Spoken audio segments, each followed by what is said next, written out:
So last time we talked about moral decision making and actions. This time we're going to talk about consequences. In particular, unforeseen consequences. The consequences to the self, to the Macbeths once they actually have the crown. And then the consequences to the cosmos, which was one that Macbeth definitely didn't see coming. I'm going to talk about the unforeseen consequences for the Macbeths in the first half of today's lecture. We'll take a break and then we'll talk about what happens to the cosmos.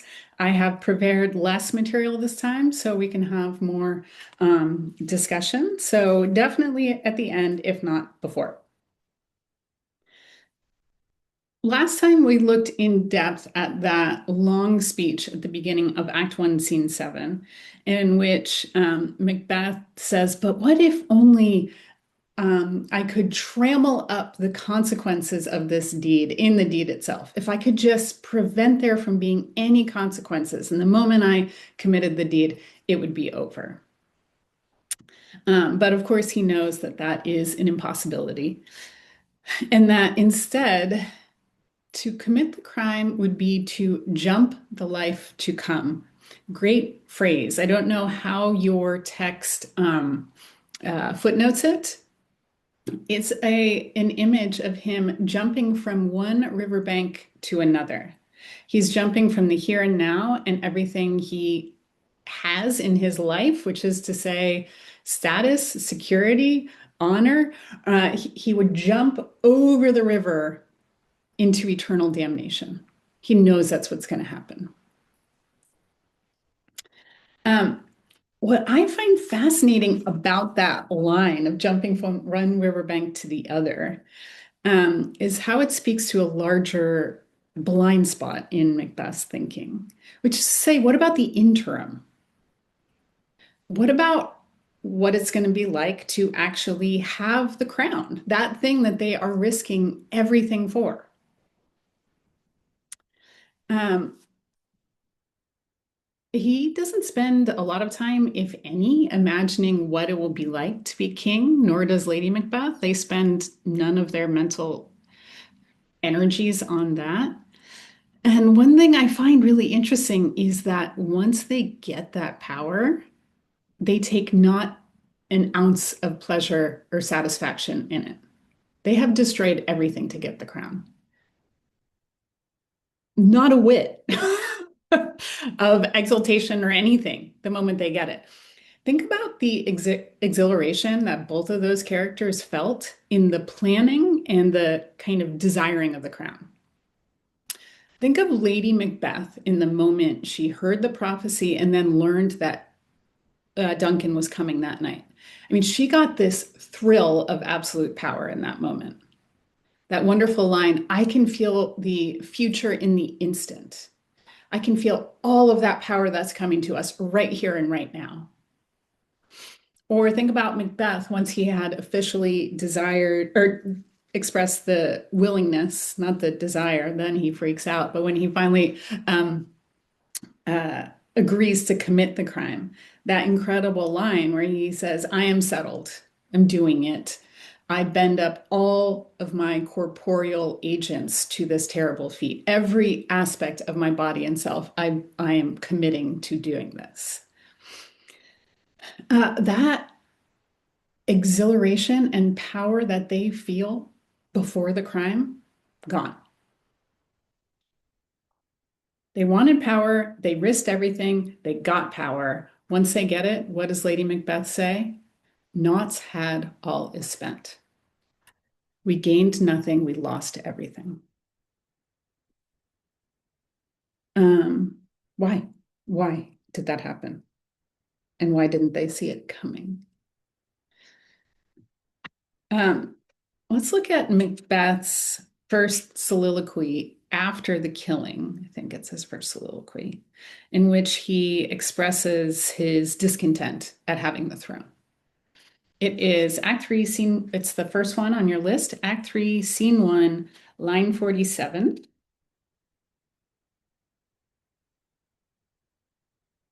"To be thus is nothing but to be safely thus." Who wants to read this formidable soliloquy? I think Kevin wants to do it. Kevin? Okay, I'm thank willing. you. I don't see hands in my current Okay. uh, Okay. configuration. So I'm please, willing to do it if if no there one are else wants hands, it. let me know. Okay, go for it. Bring them before us. To be thus is nothing, but to be safely thus. Our fears in Banquo stick deep, and in his royalty of nature reigns that which would be feared. 'Tis much he dares, and to that dauntless temper of his mind he hath a wisdom that doth guide his valor to act in safety. There's none but he, whose being I do fear, and under him my genius is rebuked, as it is said Mark Antony's was by Caesar. He chid the sisters when first they put the name of king upon me, and bade them speak to him. Then, prophet-like, they hailed him father to a line of kings. Upon my head they placed a fruitless crown, and put a barren sceptre in my gripe, thence to be wrenched with an unlineal hand, no son of mine succeeding. If it be so, for Banquo's issue have I filed my mind. For them the gracious Duncan have I murdered, put rancors in the vessel of my peace only for them, and mine eternal jewel given to the common enemy of man, to make them kings, the seeds of Banquo kings. Rather than so, come fate into the list, and champion me to the utterance. Who's there? Excellent. Who was that? Kevin. Yes. Kevin, the person who had never read Macbeth before, right? No, I've read Macbeth several times. Okay, there was somebody in I'm the upper left who had not read it. Um, Excellent reading and confidence with the language. Okay, I draw our attention first to that opening line of his monologue. To be thus is nothing, but to be safely thus. To have this power is nothing uh, if it is not safe. Okay, so what's making Macbeth feel unsafe? What is it that is denying his power? First thing he says is Banquo. But what's interesting there is that he doesn't say because Banquo knows about the prophecy, and therefore he would, tell everybody that I killed Duncan. Our fears in Banquo stick deep, and in his royalty of nature reigns that which would be feared. 'Tis much he dares, and to that dauntless temper of his mind he hath a wisdom that doth guide his valor to act in safety. There is none but he whose being I do fear. Fear, key term. Fear and safety, key terms in this play for Macbeth. So he doesn't fear Banquo as some kind of political threat to his crown, but it's a moral one. Note that royalty of nature. Banquo actually deserves the crown. His nature is kingly. Moreover, he is brave, like Macbeth is brave, but his bravery is guided by wisdom and safety. What guides Macbeth's bravery? Violent ambition. So he says that simply being in Banquo's presence makes him weaker, compromises his power. Because Banquo is a moral man and worthy of the crown, reminds Macbeth of his unworthiness. And also, I think he doesn't say this, but I think also Banquo reminds Macbeth of the man he was and the man he believed that he was, which is to say, the war hero, whose bravery is guided by wisdom. But then he turns to Fleance, and this is really interesting. Fleance is his heir. Macbeth knew this from the start. From the moment of the prophecy, he knew that Fleance would be the next king, one, and two, that he and Lady Macbeth had no children. Done, right? uh, he has no heir. Fleance will be his heir. Macbeth knew this from day one, which is to say, he knew he was risking everything for nothing more than the here and now and his kingship in the moment. Once he gets it, though, it's not enough. It's not nearly enough. And the very fact that that Flance is going to inherit the throne and that Macbeth only has the present moment destroys the whole thing.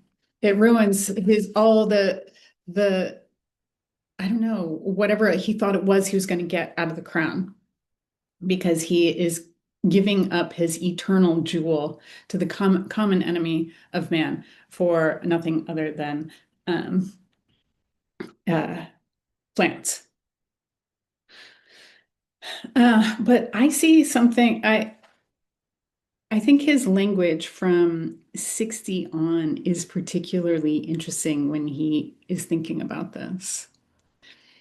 Notice all of the language he uses of sterility. Upon my head, they placed a fruitless crown and put a barren scepter in my gripe. No son of mine succeeding. There is some other metaphor he uses that now I'm blanking on to describe his own barrenness. Marty, this is Act 3, Scene 1, that very first one up there, like around line 60.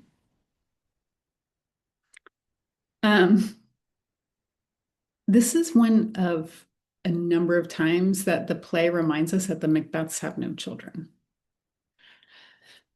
But I think it's interesting that he is tying the fact that he has no child so that it is his monarchy itself that has become barren. That it's like something must come out of all this desecration. And he's realizing that it is nothing there's nothing that is going to last. He's destroyed everything and nothing is going to come out of it. It is a barren scepter that he holds in his hand. You might recall that when the second time he goes to see the witches, what is the idea that he is most fixated on when he goes to see the witches? Whether or not Flance will rule. He says, there's just one thing you have to tell me, and I will destroy the whole world if you don't tell me. And that is Flance going to be the inheritor of my crown? They show him that image, the line of kings that will succeed him. The first one being Flance, being someone who he says looks like Banquo. And the line of kings goes until, quote, the crack of doom, which is to say it stretches to eternity. And Macbeth loses his mind. Do you remember that? He of everything that makes him crazy, that he has somehow excluded himself from that lineage.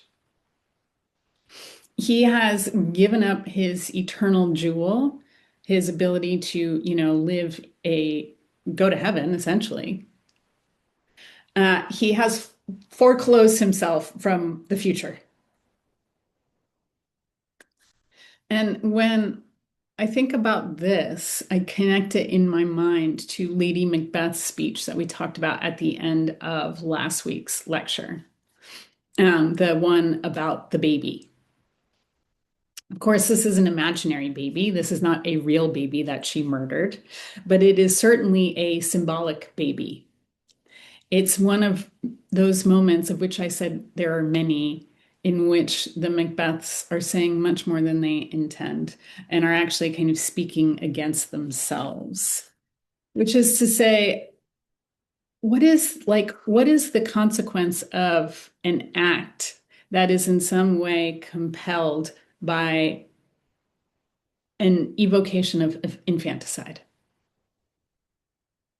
Like what could possibly come from an act that was in some way made possible through the image of a woman murdering her breastfeeding child. This is it. There's no future. You have just killed your future. You have just destroyed any chance you have of of lineage, of futurity, etc. All that you're going to get from this is barren power and a fruitless crown. Right before that, um, Macbeth, when he's trying to, she's trying to talk him into it in that scene, and his first response is, "But what if we fail?" And she's like, "We fail? Are you kidding me?" Of course, the answer is no, you have failed. The moment you gave that speech, you failed. It's over. And when we put both of these things together, his barren scepter and her murdering her imaginary baby, I think there's some kind of tragic logic to then the fact that Macbeth starts to then kill children. His response to his own barrenness and the fact that his crown is simply now, nothing else, is not only to try and kill one child, Fleance, but then he goes on and kills all of Macduff's children. Completely unnecessary act. And Shakespeare even stages the killing of Macduff's son, which, if you think about it, is a really extraordinary thing. I don't know if you've seen Macbeth. I mean, how many plays or how many movies are willing to go there that they actually stage the killing of a child? This is exceptionally risky, even today, 2026. Very rare that anybody does this. Shakespeare did it. He really wanted you to feel, I don't know, that destruction that Macbeth had brought himself to. Only 3 people die on stage in this most bloody of all plays: Macduff's son, Seward's son, and then Macbeth. It's like Macbeth can't generate anything from his crown, and so he's going to kill off all of the next generation. I'm cut off from the future. I'm going to cut everybody else off from the future too.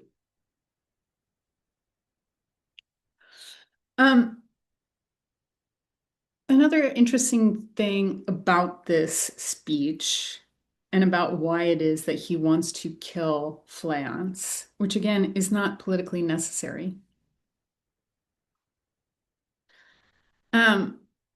Another reason I think he wants to kill Fleance is that he wants to deny the prophecy. He wants the prophecy to no longer be true.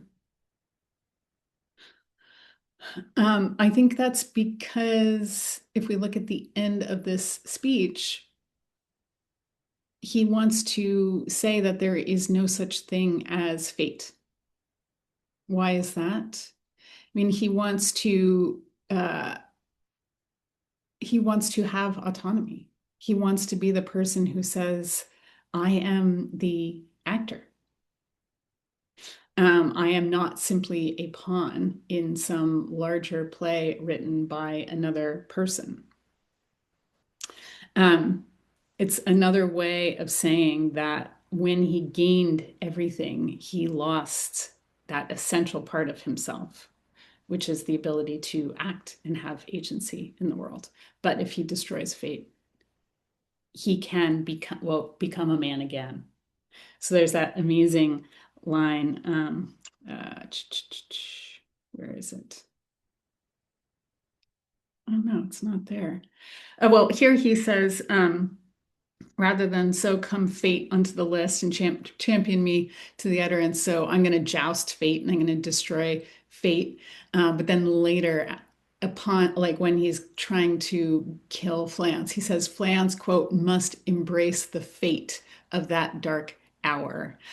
He thinks that he is going to be able to regain control over the future have control, have agency over the future um, uh, through killing Flans. Um, Everybody's saying there's nothing as bloody as Titus Andronicus. Not true. Yes, of course, on stage.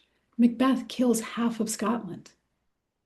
It's just interesting that Shakespeare doesn't stage it. I mean, the Thanes say that everybody's dying. He's killing everybody. He's killing all these young men. He's hanging people right and left. But uh, the murders are just described and not depicted, which again is um, pretty interesting. Duncan's major killings are not depicted on stage. They're just described, except for the killing of those two children and Macbeth. Okay, so as I said, the speech begins with his concern that he's not safe. 'Tis nothing to be thus, but to be safely thus. And Lady Macbeth says something really similar. One of her first comments after the killing is when she says, "Naught's gained, all spent." She says, "'Tis safer to be." She's also fixated on this word, safe. "'Tis safer to be that which we destroy than by destruction dwell in doubtful joy."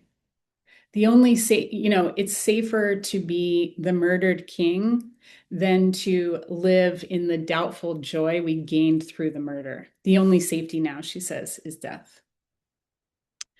I mean, what did Macbeth think was going to happen here? Macbeth should know better than anyone else that there is no security or safety in power. Macbeth murdered a king who was guarded while he was sleeping. He should know there is no such thing as safety, or security. That's another related key term. When he goes to see the weird sisters, Hecate says in a speech that was probably not written by Shakespeare, people think it is. So a few people think it is, but whoever wrote it, it's a wonderful reading of the play's fixation on security, in which Hecate says, security is mortal's chiefest enemy. The desire for security and safety is self-destructive. I mean, how are you going to get safe, Macbeth? He thinks, just going to kill one more, just going to kill one more, just going to kill one more. And then my crown will be safe. Then my crown will be safe. If we look at his response to the killing of his belief that he would be able to kill Fleance, and then when he learns that he has failed, we have this speech that I really love. That's the second one on that list. It's Act 3, Scene 4, line 19. Somebody want to read this speech? I can't see hands, so if somebody wants to read it, just start.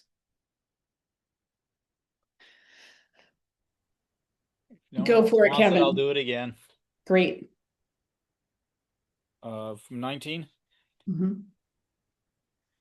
Then comes my fit again. I had else been perfect, whole as the marble, founded as the rock, as broad and general as the casing air. But now I'm cabined, cribbed, confined, bound in to saucy doubts and fear. But Banquo's safe?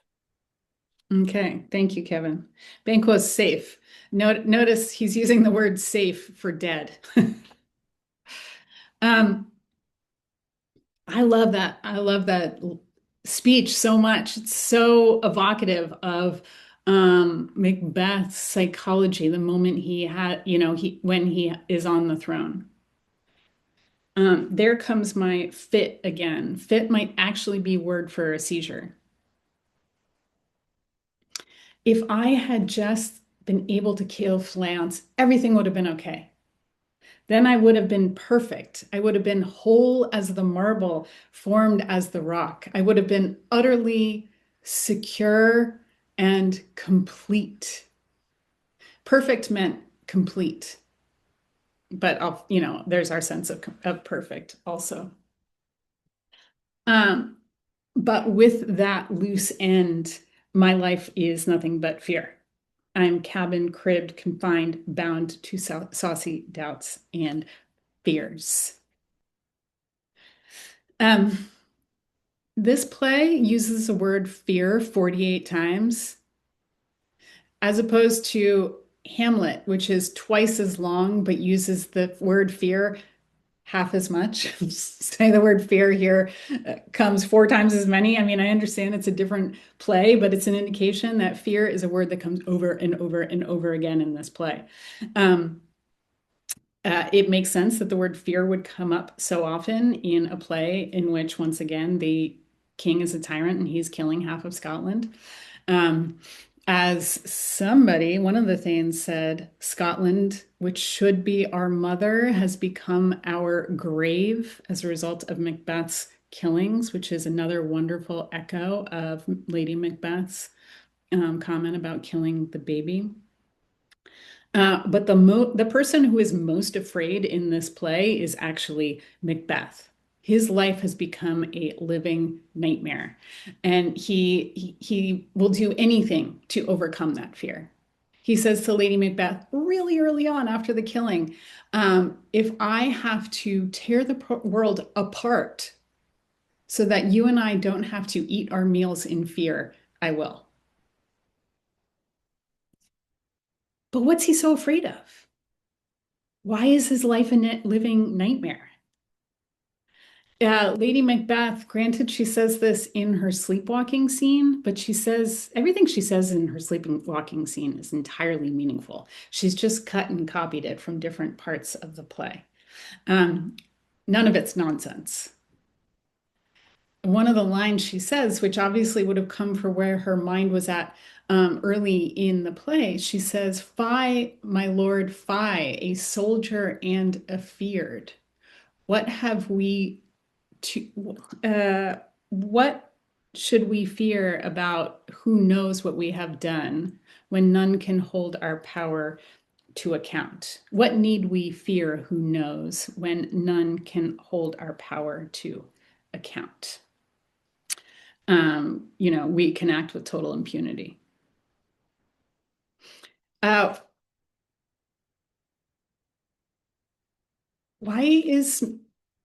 has Macbeth's life become a living nightmare? Why is his one experience of kingship fear and his other experience to try to get over that fear and regain a sense of safety? What do you guys think?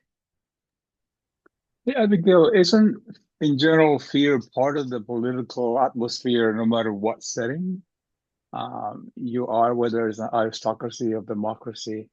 And it's to me, it's not so much about the fear experienced by the person, but what fear does to you and what it does to the society that you are ruling over. Does that make sense?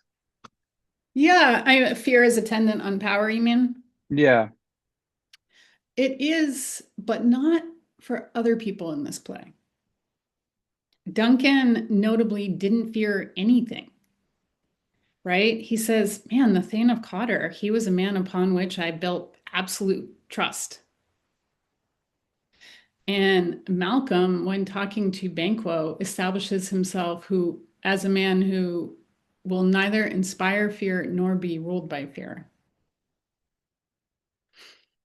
So there is something exceptional about Macbeth. I mean, Macbeth doesn't sleep. He hasn't slept since he killed Duncan. He himself says his life has become a living nightmare. He hallucinates. So full of scorpions is my mind, dear wife.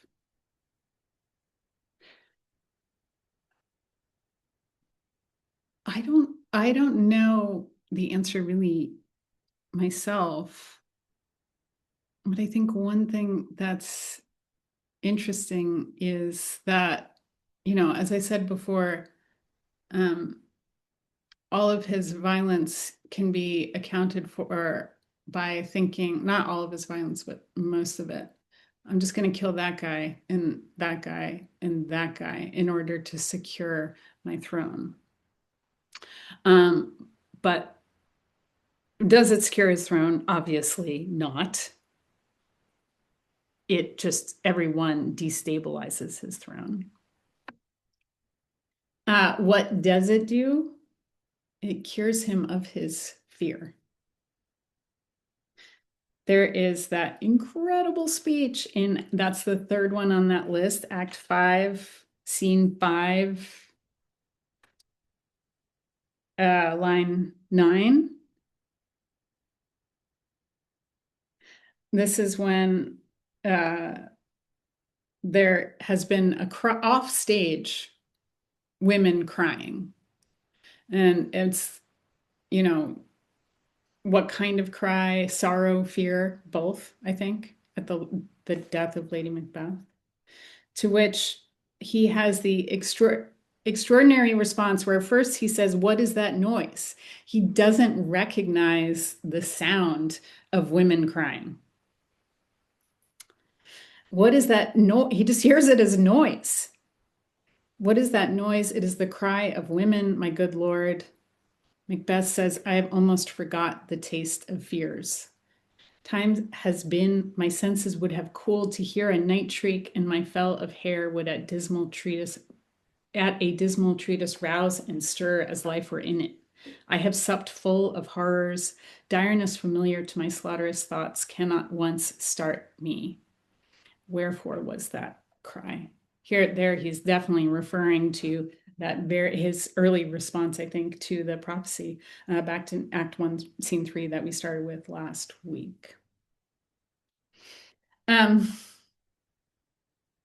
We have 10 minutes before we take a break.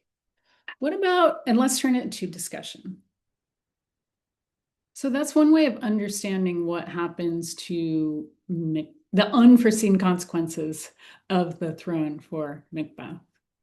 'Tis nothing to be thus, but to be safely thus. Therefore, I will enact on this kind of reign of terror to secure my throne and,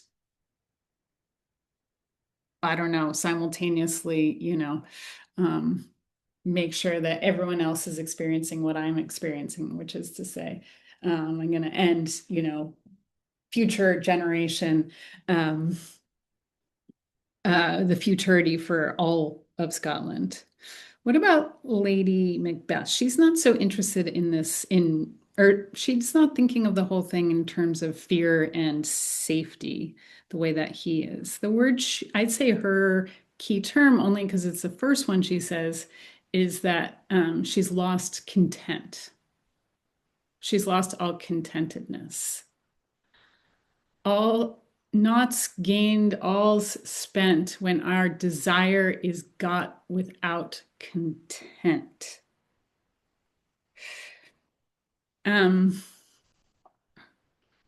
Shortly after, Macbeth comes on stage and she says, "Stop thinking about things. Just move ahead, move ahead." She's, of course, lying, which is interesting. She says, "Things without remedy should be without regard. Stop looking back. We can't change that." I say she's lying because she herself was just doing precisely that. He's the one, he looks forward, she looks back. Just open question though. What is your sense of what happens to Lady Macbeth once she becomes queen, once she gets what it was that she wanted, something she really never thought about, just simply how they were going to get the throne?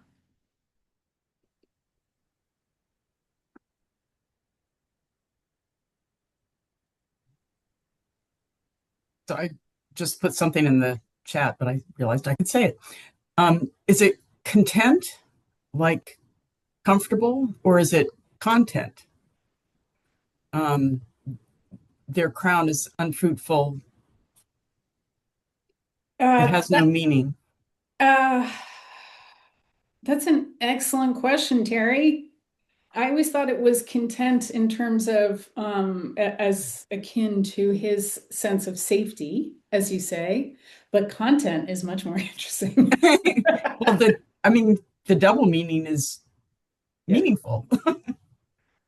Yeah, great point. Nothing is going to come of this. John. The thing that strikes me so much in this whole play is how the strengths and weaknesses of the two of them interact. And Lady Macbeth was confident before the act because she just didn't have enough imagination to see what was going to happen. Macbeth, at least in some presentations of it, like I just watched the Stratford Shakespeare one, which was really fantastic, and there they emphasized the deep, deep attraction, sexual attraction between Macbeth and Lady Macbeth, which is very unusual in Shakespeare. And so that attraction, I think, causes Macbeth to override his own imagination's ability to see forward. So they're kind of ideally suited to be a tragic couple. They just prey on each other's weaknesses. Mm-hmm. I know it is interesting that she, brilliant as she is, never considered the possibility that they might fail. Whereas he just assumed they would fail.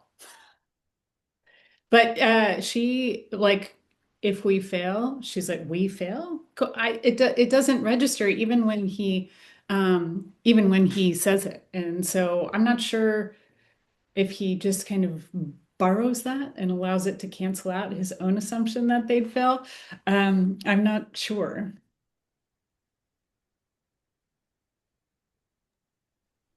Julie? It's as if the desire is so great that it overcomes any fear that she might have. I think that they never imagined that he would be king. That wasn't on their Mattering map. And when they heard the prophecy, or when he heard the prophecy, it awakened something in him, or there was something in him he didn't know he had until he heard it.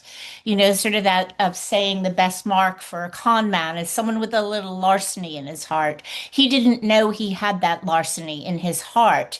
And then, then it became the goal. And when you are focused on a goal, your aperture just shrinks down to that goal. And it's once that goal has been accomplished, then everything falls away and you go back to your normal aperture of life. Mm-hmm. That's a great analogy. One. I love that. Also, I never heard that larceny quote. That's pretty amazing. I wonder if that's true. But saying it has to be. Right, exactly. There is a point, though, that she tells him that she had already broached this to him before. Mm-hmm. And she reminds him. So again, she never grasped the magnitude of what she was proposing. What do you guys think about that versus the sleepwalking scene? Do you see remorse in the sleepwalking scene? Do you see shame? What do you think? And is this a new Lady Macbeth? What do you learn about Lady Macbeth in that scene?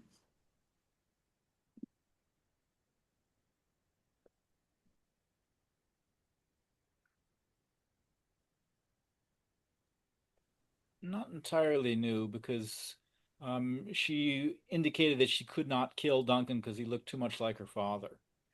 And so she's always had some misgivings about doing things, though she had no misgivings about urging others to do them. Mm-hmm.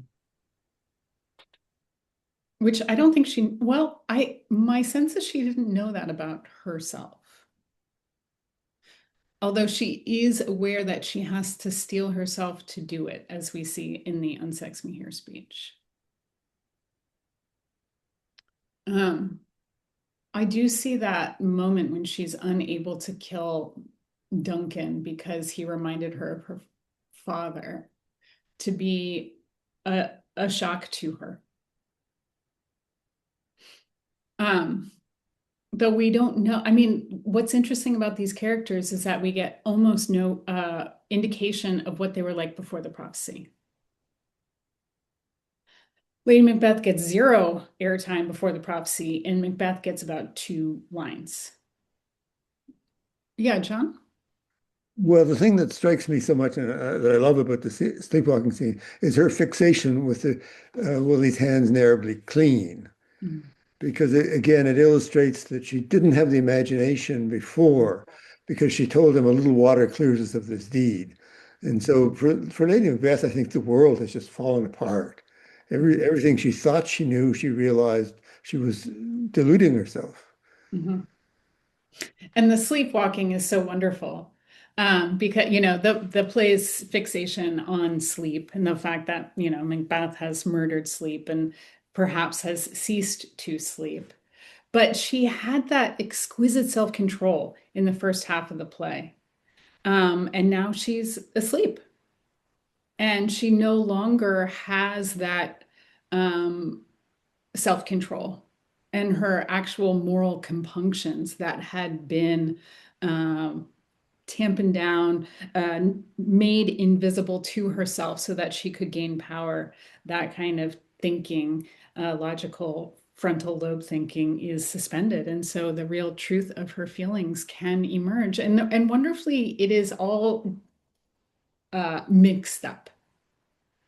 She jumps through time. She'll quote something from what she said before the killing to how she's feeling now. It's like the cause and effect that a waking mind would experience is not there, and all of these thoughts coexist.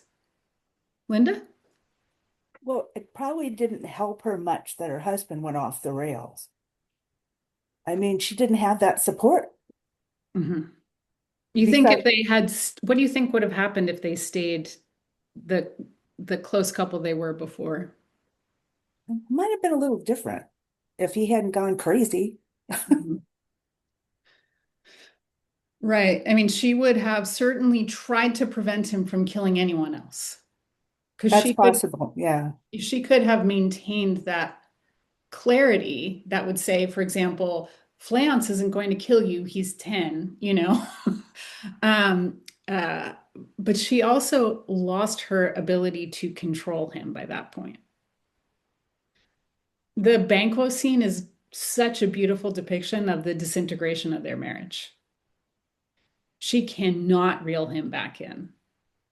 And her embarrassment as she's trying on the one side, she's trying some of her old tactics. She's trying to shame him, saying he's not a man, trying to find everything she can do to pull him out of that weird reverie he's in, while also trying to calm things down with all the thanes there.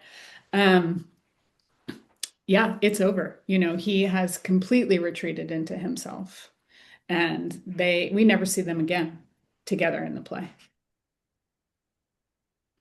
I have no doubt she would have tried to rein him in, but I also don't think she would have. The killing has so completely turned him into a different person. I don't think she would have been capable of doing so.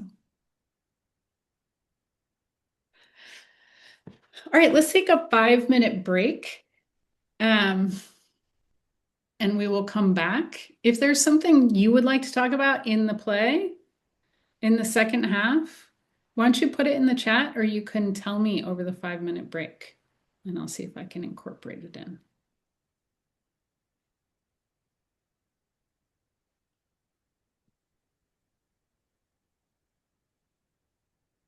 Of Macbeth makes a big point about how actually little we know of the original text of Macbeth. The copies that they're talking about all were made after Shakespeare's death. Mm-hmm. And there are some really, Shakespeare has lots of factual errors, but this play is really riddled with them. What are we supposed to think of Lady Macbeth's statement that I've given suck, right? is that just imaginary? And anyway, I just wonder if you have any thoughts about, I know this is not the kind of thing you usually like to talk about, but any thoughts about the Macbeth we have as opposed to what other things might have been in it when it was presented? Yeah, I can say that to the group. You know, I don't, to be honest, I don't know much. That's just not something that I study unless it's a play or a speech that I'm looking at really closely. Um, but I know the obvious examples in Macbeth, so I can the thing that any Shakespeare scholar would know about. Yeah, I don't usually fuss about it, but it just keeps hitting you in the face in this particular play. Well, I don't think the Lady Macbeth uh, saying I've given suck, I don't think that's a gap. I think she lost a child and it died. As would have happened commonly. Mhm. But which is plenty of scholars have thought about this. To the point there was then a kind of meta article called How Many Children Did Lady Macbeth Have? Which was a commentary on all of the people before who had tried to figure out that line. She could have been married before, but to me, she had a child. I mean, it could be another indication. She herself said, unsex me here, stop my period, you know, make my body destructive. Then she had that image of herself. It would make sense of her and the infanticide. You know, if we're going purely metaphorical, it would make sense that her child died. And there was one production which actually started the play with the funeral of the Macbeth's child. Yeah, you know what? I want to say something about that. I'm just writing down. Yeah, the film production with Michael Fassbender and Marion Cotillard, which is interesting. It's I don't know how I feel about that. It explains a lot of things. Do we want them explained or not?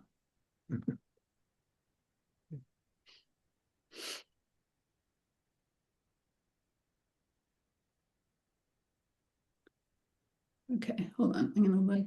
They each blame the other for their childhood. Oh, interesting, Kathy. About the central couple. What point is Shakespeare making in fourth ring? Malcolm declares that he would be a tyrant. Okay.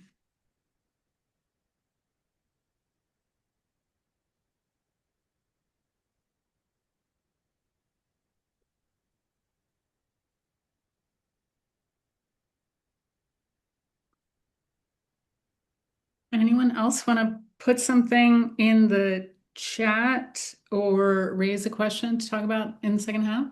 Yeah, I'm typing up a question. Should be Okay. done. Yeah, thanks. Okay. I'll wait for that. Anyone else?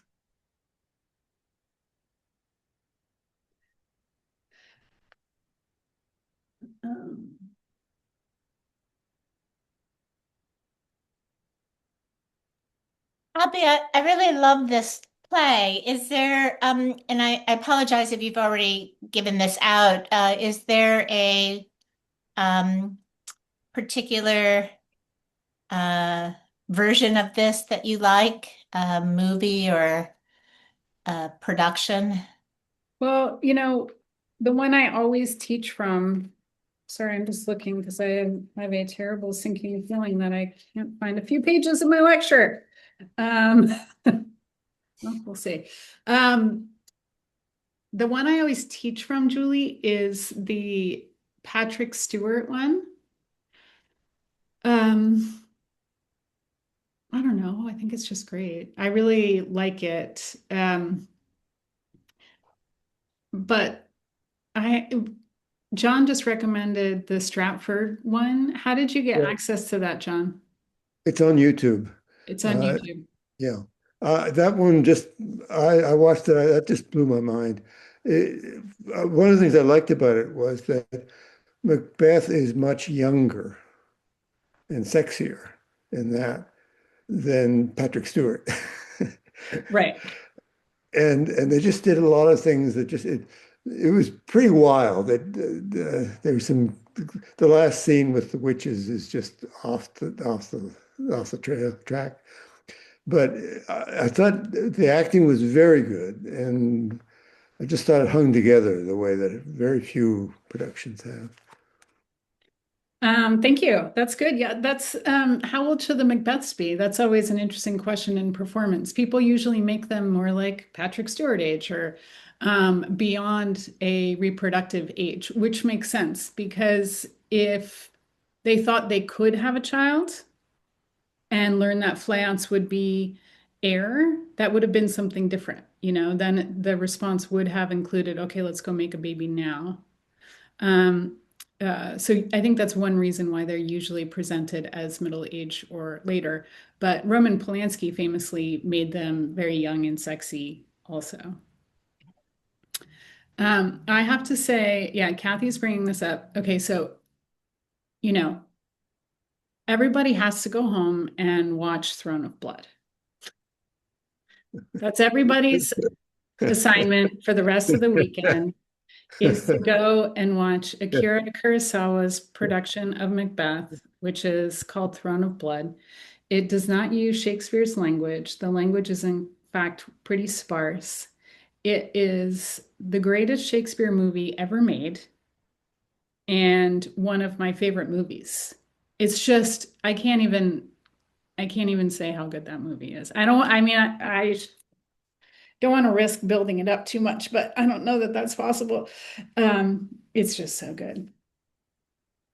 And if you watch it and you like it, I'd be delighted to hear about it. I often teach that, but not even to teach Macbeth, just to teach it itself as an interpretation of Macbeth.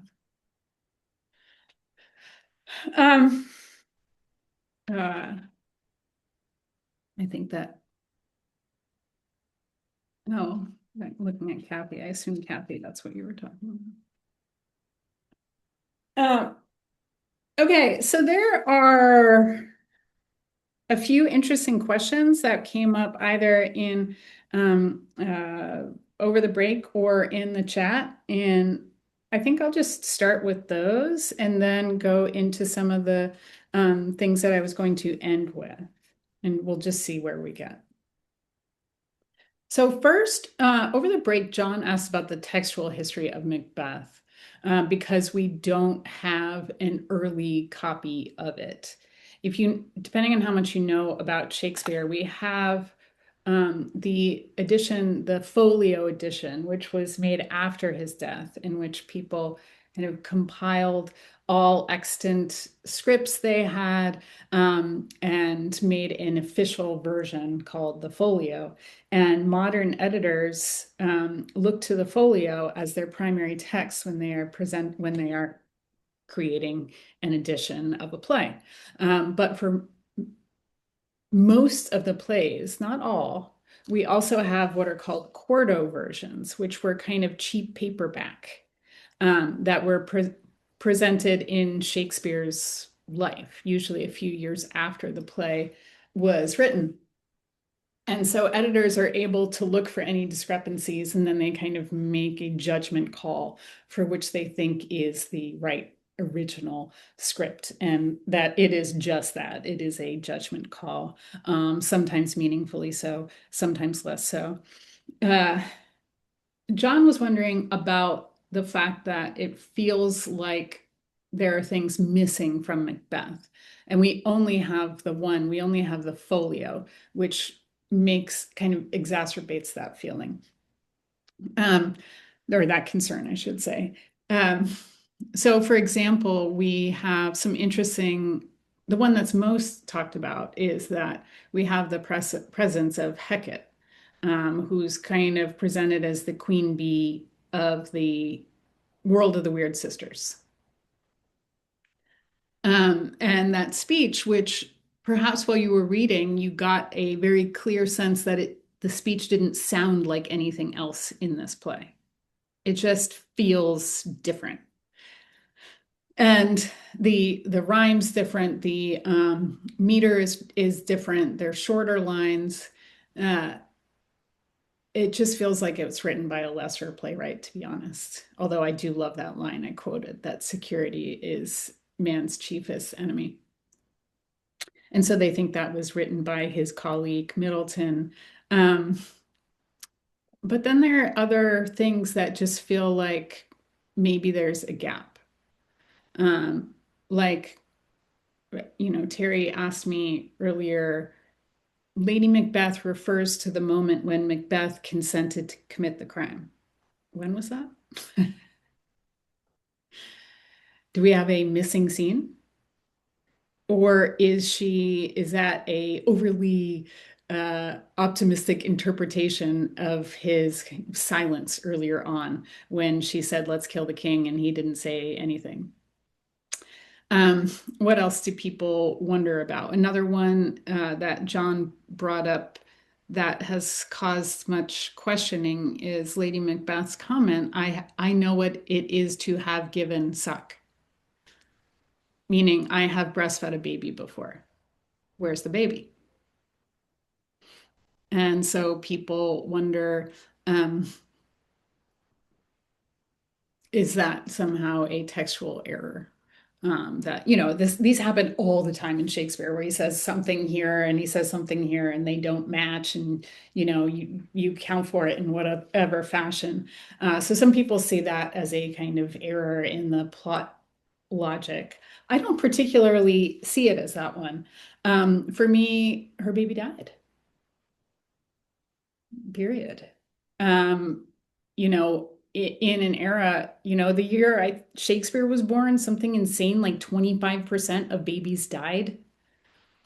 Which, if you think about the math, is just, it might have been more than that. The fact that he survived is, a blessing to history. That was a plague year, but still, infant and child mortality was incredibly high. So, it seems unsurprising that she might have lost a child, and also unsurprising that she might not have made a comment about how tragic that was. Or if you want to go kind of deep brain into the metaphors of the play, this is not a woman who could have a baby. If she got pregnant, that doesn't mean this is a woman who could have a baby. I've always rather wondered if Lady Macbeth might have been married to someone before Macbeth and had the baby with that person. So ultimately, yes, Macbeth himself who's unable to have children. Right. So that's interesting. I mean, that's another, this has bugged scholars. Scholars say, well, did she have a baby? Did it die? Is this a textual error? Was she, and the other interpretation is that she's married before and the baby lives elsewhere and, maybe he's 20 and has his own life. But I like the point you make there, Julie, in which you said, well, that would mean that Macbeth is the one who cannot reproduce. And his whole notion of sterile crown and barren scepter.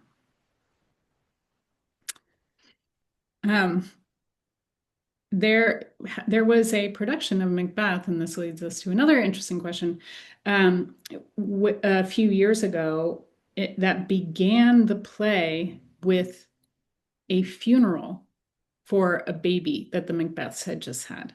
It was the production with Michael Fassbender and Marion Cotillard, which is a strong interpretive decision on that director's part, to immediately invite us to identify with the Macbeths. I mean, just how different is this play if the whole thing is generated by grief, the most imaginable form of grief?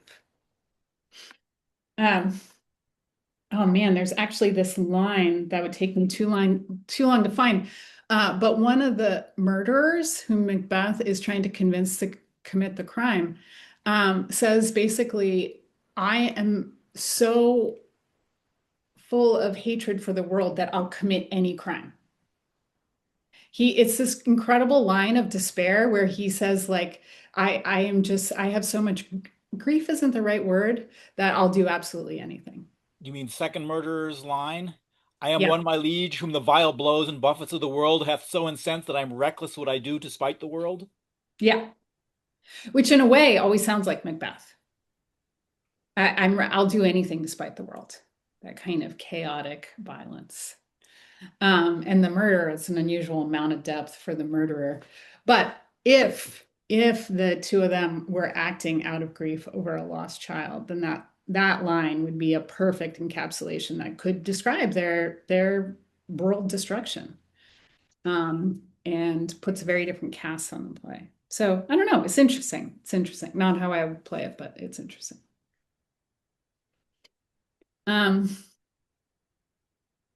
And okay, so there's that. Another question that somebody, and actually the topic of my lecture, second part of what I want to talk about is the destruction of the world. So we'll get to that in a moment.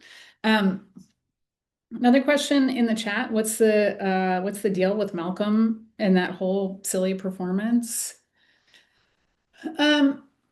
About how Malcolm trying to convince Macduff that he's going to be a tyrant far worse than Macbeth, because that scene has two functions. One, he is trying to tell if Macduff's a good guy, right? Just plain and simple. If I admit to Macduff that I am only in it for kind of nihilistic power, is this guy still going to be with me? And that's another version of Duncan's failure. Duncan didn't know the men who were closest to him, and it means that a lot of them tried to kill him as a result.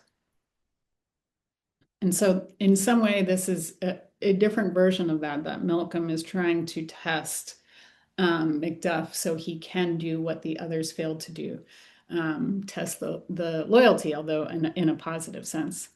Also, that's the center of the play presents a kind of hagiographic portrait of monarchy, which is weird. It has this whole thing about how the king has an ability to heal, has miraculous ability to heal, or then the depiction of Malcolm as this Christ-like king, would-be king. So I think it's just a weird moment in which the play turns to a very positive depiction and sinless depiction of power to counter what is going on with Macbeth and the rest. Marty asked about free will, which is, of course, a really interesting question. And why don't we save that to the end, Marty? Because that's kind of a big topic. Does Macbeth have free will? Would he have done it without the weird sisters, or not? Okay, the thing I'm going to talk about in the interim, unforeseen consequence number 2, the Macbeths broke the cosmos. Cosmos being our word for it, not the word they would use. Okay, around the time Shakespeare wrote this play, he wrote another play also about a man who killed the king in his sleep and took the crown. Two stories of regicide when the king was sleeping and the man who killed him took the crown. That is, of course, Hamlet. But these plays are so different in so many ways, but I think that point of comparison is interesting, and it illuminates what's going on in both plays, but helps us to understand one of the major concerns with Macbeth. So Claudius kills Hamlet Sr. He commits a regicide, which is, in theory, the worst crime one can commit under a monarchy. It's not only a regicide, but it's a fratricide. He kills his own brother. And this is actually more of the concern of the play. I mean, it's a regicide, that's a fratricide, but it's a fratricide that keeps going, or that he keeps kind of poking at Shakespeare. What happens when Claudius commits this most heinous of crimes? Nothing. Nothing at all. Nobody notices. The world keeps going. Obviously, Hamlet Sr. comes back. That was kind of in the imagination of the time, that somebody who was murdered, but the murderer wasn't caught, might come back. But other than that, nothing happens. The state stands, like nobody notices. There's something really unexceptional about it.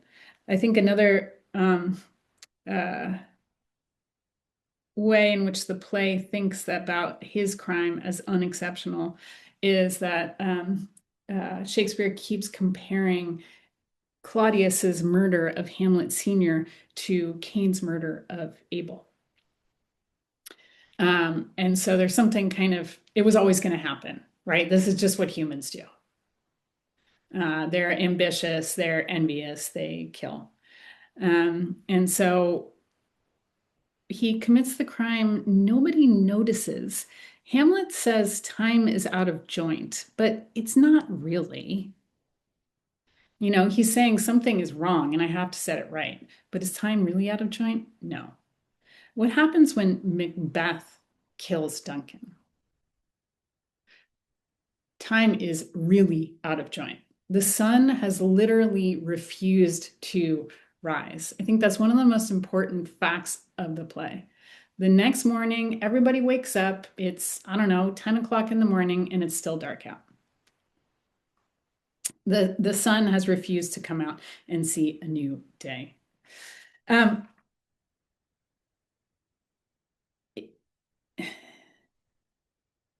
Macbeths changed the natural order through killing Duncan. There's this wonderful line after the death of Duncan when Macduff comes in after having seen Duncan's dead body. And he says, quote, "Confusion hath made its masterpiece." Such an interesting line. Confusion was a much more interesting term in the 16th century than it is now. It meant somewhere between confusion and chaos. Like it was a word that had a lot of weight. It was something to be feared. Masterpiece was a new word around Shakespeare's time. Other people did use it. It wasn't his coinage, but the way it was most commonly used was to say that humans were God's masterpiece. We were his kind of culminating creation was humanity. So how wonderful as a way to describe the murder for Macduff to say confusion has made its masterpiece. It's like this new paradigm shifting vision of creation. But now instead of God, it's chaos that is creating. And in this new world order, it has created this, the death of Duncan.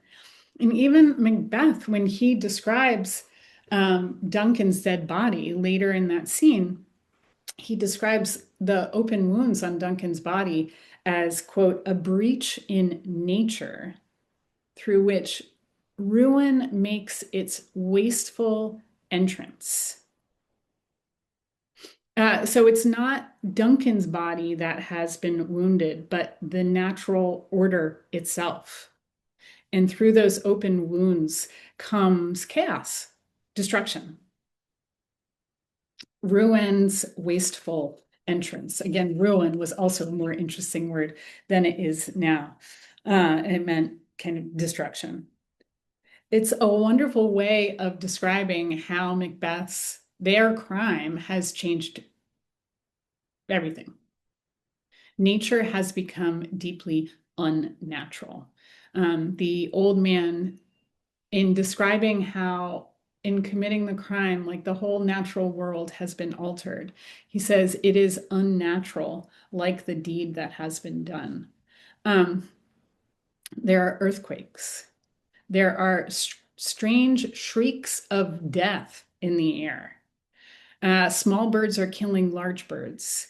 And the image that really sticks in everybody's mind, the horses have started eating each other. But the one that really is most fascinating is that the sun has refused to rise. And it is another example of one of those times in which the Macbeths predict something that they don't intend to predict. I mentioned this line last week, that when Lady Macbeth decides that she's going to kill Duncan, they're going to kill Duncan. She says, "Oh, never shall that sun tomorrow see," something like that. What she means to say is kind of like, oh, Duncan is never going to wake up and see the sun again. But what she literally says is the sun's never going to come up again. It's funny because when you read the line, I think your brain auto adjusts to her saying, oh, Duncan's never going to see the sun again. But if you look at the actual line and the syntax of it, she's saying the sun's never going to rise again. Again, the Macbeths inadvertently realizing that they are kind of sealing themselves off from the future. Why is this the case? Wasn't regicide always a part of monarchy? Yes, of course. This play begins with 2 or 3 attempts to murder the crown or murder the king. You know, if the Thane of Cawdor had actually murdered Macbeth, I meant Duncan, sorry, would the sun have refused to rise?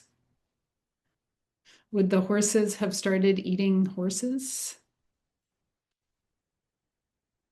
I don't think so. What is it about Macbeth and Lady Macbeth's action that has destroyed the cosmos, do you think? That's an open question.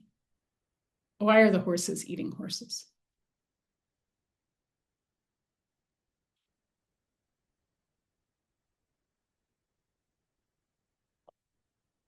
Or do you think if the Thane of Cawdor had killed Duncan, the sun also would have refused to rise?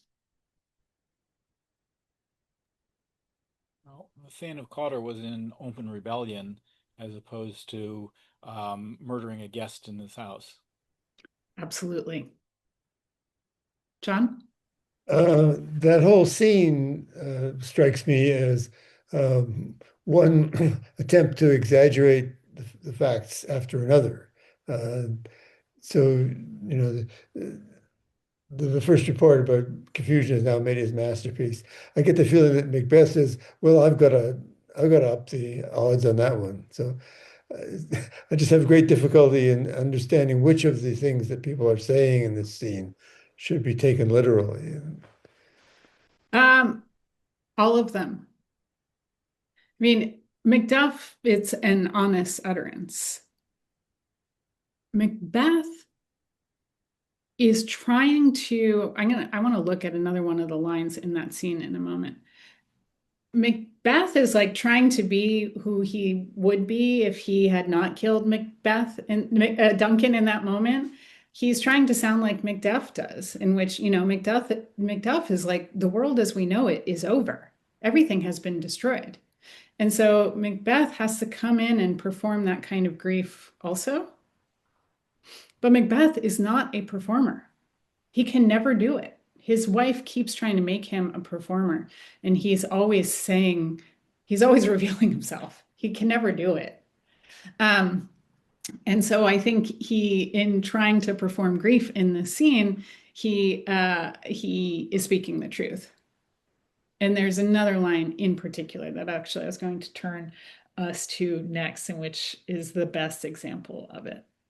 But I just want to see first, did anyone else have a comment on why the sun has refused to rise in this play, unlike in Hamlet, for example, unlike in any other story of regicide and usurpation?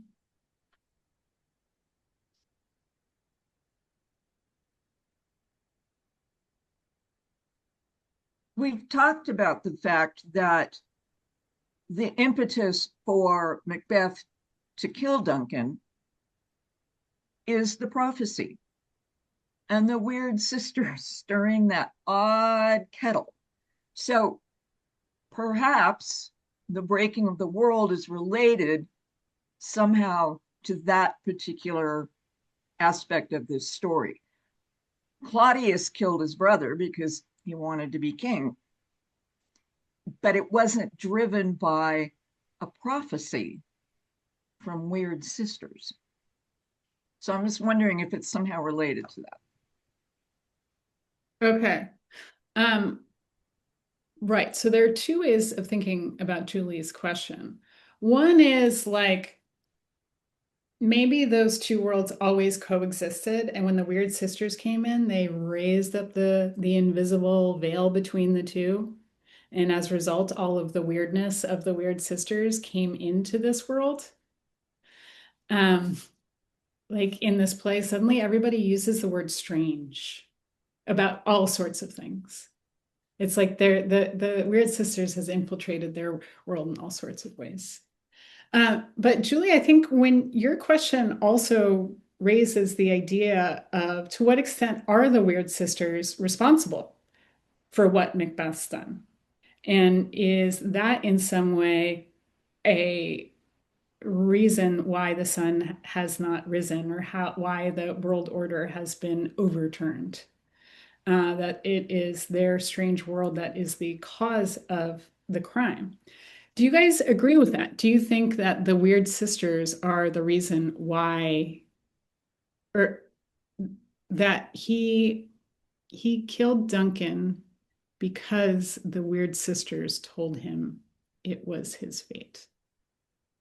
And that therefore it all goes back to the weird sisters. So, Abby, are you saying so without the weird sisters, this would not have happened? The death would not have occurred? That's my question, following on Julie's comment about the presence of the weird sisters. Terry? I think the weird sisters provide temptation. I think temptation is a theme throughout the play. And Macbeth fails the test because Banquo didn't. And he knew that it could happen. He saw an immediate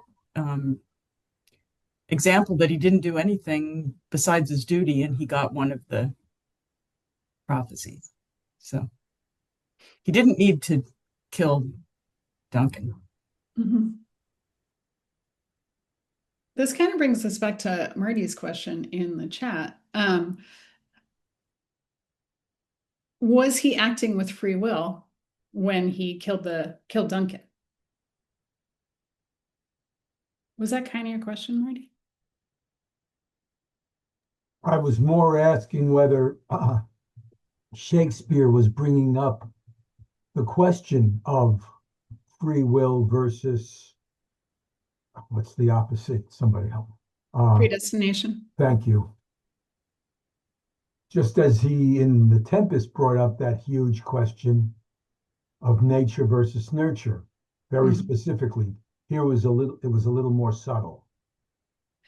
A little more subtle. What do you guys think? Did Macbeth have free will when he killed Duncan?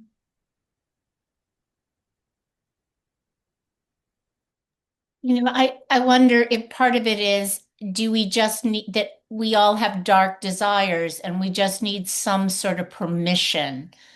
If what the weird sisters provided was a permission to him, and then that would have been, I know that about free will, that was he destined? No. We're not, Julie, you said we all get pushed with a little temptation. Banquo was not. All but Banquo is what I meant. Well, some of us are and some of us aren't. We have three examples. Lady Macbeth, Macbeth, Banquo. John. Oh, John, you're muted still. I was going to say I'm not going to answer the question, but it didn't mean that I hadn't turned my audio on. I'm not going to answer the question, but what I'm going to say is that I think that question is one that comes up in so many of the plays. That the intention is the intention going to be carried out? Well, Hamlet is the most obvious one. You know, somehow the whole of Hamlet is sort of Hamlet struggling with whether he can do what he thinks he should do. So I think it's just I think somehow Shakespeare was absolutely fascinated by this question and just keeps bringing it up. Aren't we all? No, some of us are more like Lady Macbeth.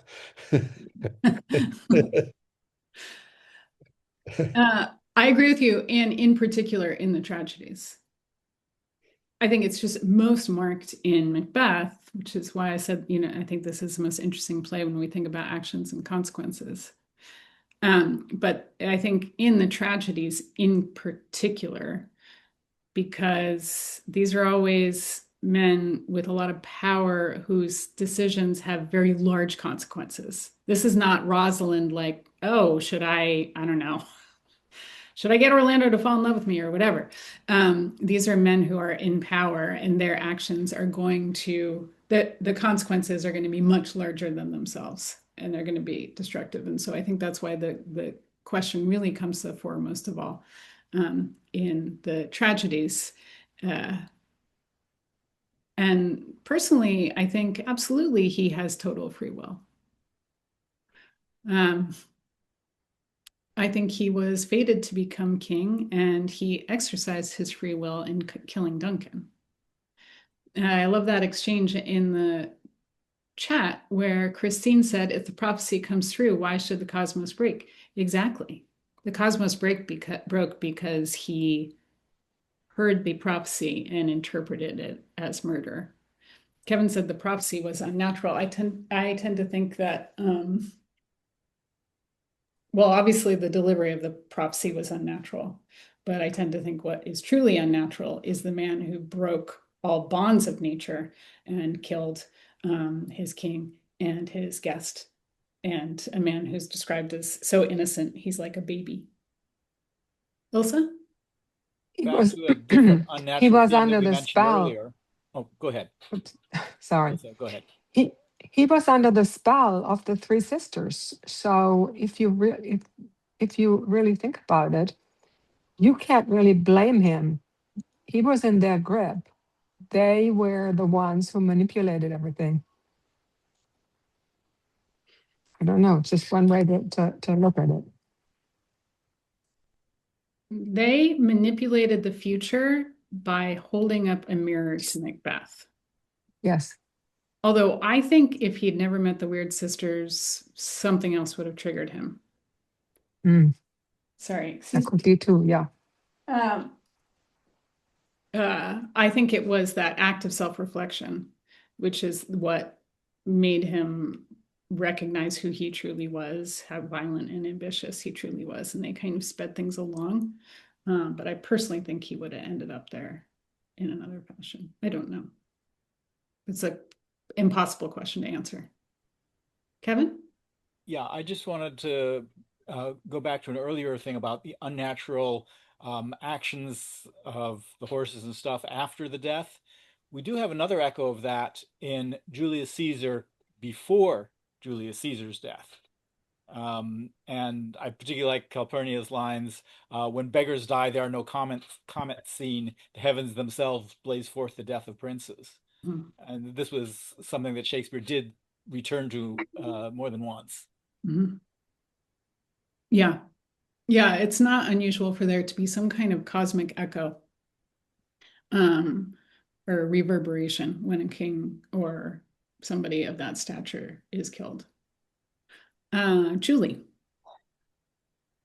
It reminded me of the times in which the Delphic oracle would say, you know, if you go to war, a great enemy will be defeated. And the person seeking that knowledge is excited that, oh, well, I will defeat the other party or this other country. And it turns out they're the ones that are going to be defeated.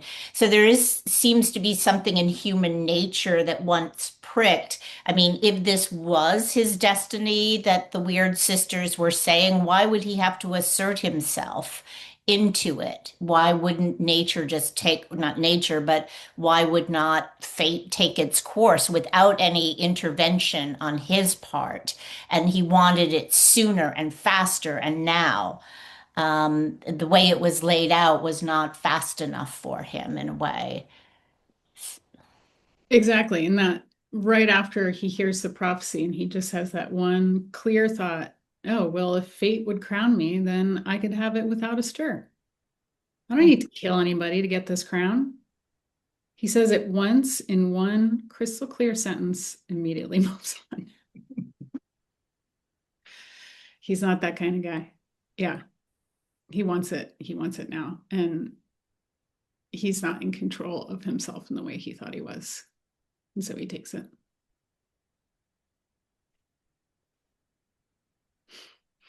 I think another, I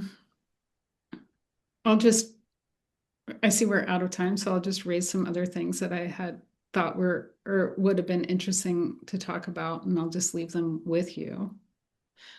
In that scene after that he kills Duncan, and they're all having that, you know, the moment when Macduff says confusion has made its masterpiece, then Macbeth leaves the room and comes back and gives his own interpretation of how, you know, what the world has become as a result of Duncan's death.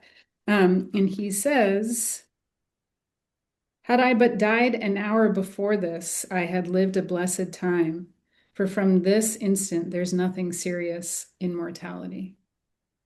All is but toys, renown and grace is dead.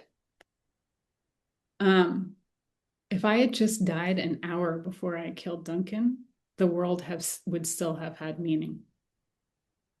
Again, this is him performing grief, but this is him totally revealing his feelings about the world.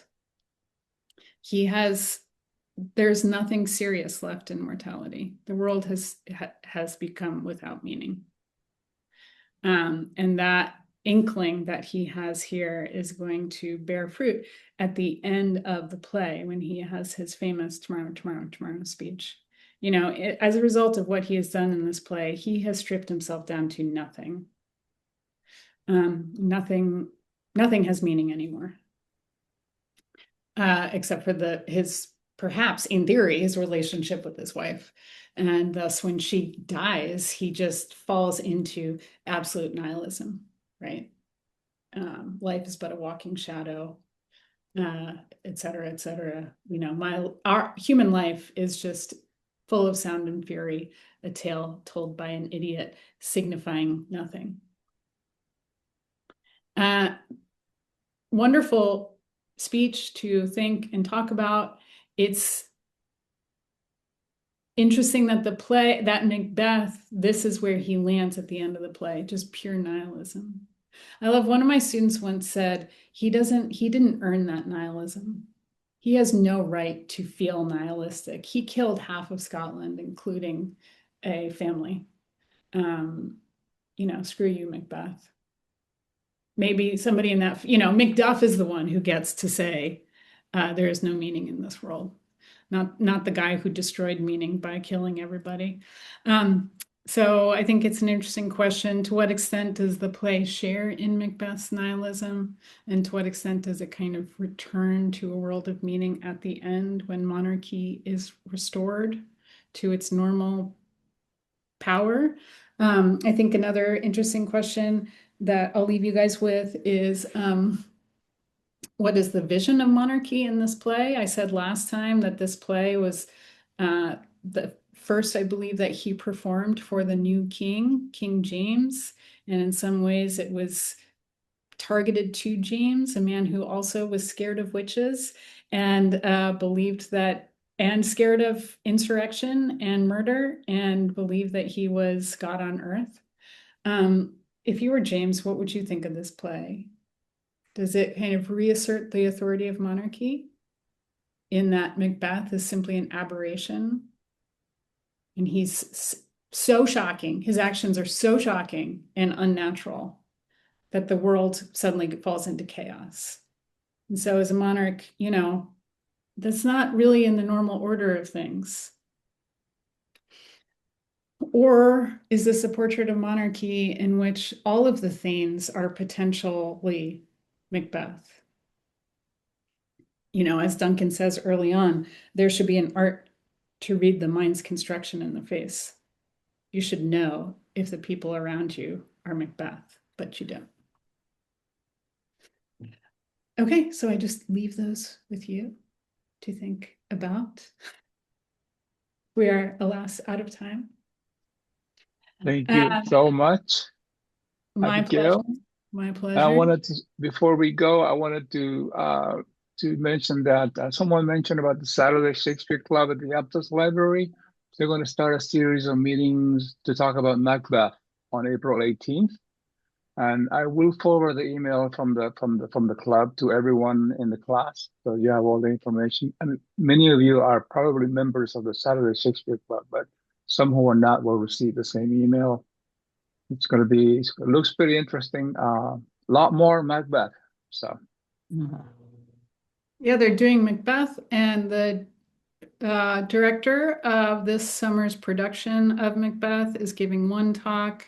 I believe the director of Santa Cruz Shakespeare is giving a talk. I'm giving a talk. And Julia Reinhardt. Julia Lupton, yeah, from UC Irvine, who's a wonderful professor and friend, is giving a talk too. So that should be fun. Okay, so all the contact information will be in the email. Yep. Anybody else has anything to say? Thank you so much. It was wonderful. Oh, good. My pleasure, as always, everybody. Thank you. Thank you, Abby. Thank you for teaching for Ollie. I appreciate it. Bye, everybody. Thank you. Have a nice vacation, Abby. Bye. Thank you, Julie.